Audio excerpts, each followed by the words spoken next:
Sa pagbabalik ng ating balitaan, dumako naman tayo sa ASEAN Balita. Muli na namang kinilala ang galing ng mga Pinoy sa pag-arte at paggawa ng pelikula. Namang pinarangalan ang tatlo nating mga artista sa katatapos lamang na ASEAN International Film Festival and Awards 2013. Para sa detalye, balitaan mo kami, Jackie Sai. Pinag-usapan kayo ng buong bayan.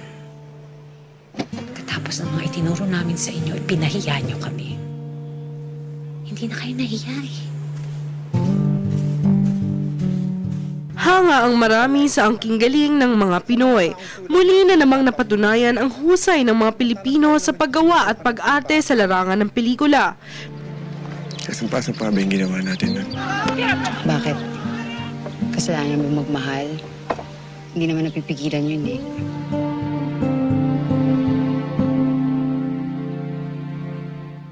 Pinarangalan sa katatapos lamang na ASEAN Film Festival and Awards 2013 na ginanap sa bansang Malaysia ang ilang batikang Pilipino film personalities gaya na lamang nina Alessandra De Rossi at Anita Linda sa kanilang mahusay na pagganap sa pelikulang Santa Niña ni Emmanuel Quindo Palo at ganoon na rin ang child wonder na si Bugoy Carino para sa pelikulang Alagwa na obra ni Ian Dean Loreños.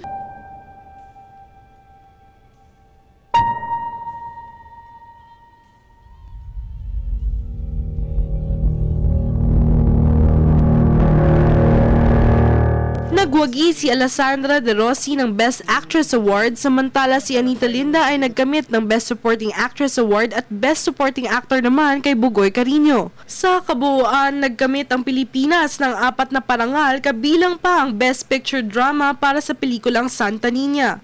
Lumahok rin ang mga bansang Brunei Darussalam, Laos, Myanmar, Malaysia, Indonesia, Singapore at Hong Kong sa naturang award-giving bodies. Maging si Philippine Ambassador to Malaysia na si J. Eduardo Malaya ay pinapurihan ang talento ng mga Pinoy sa pag-arte.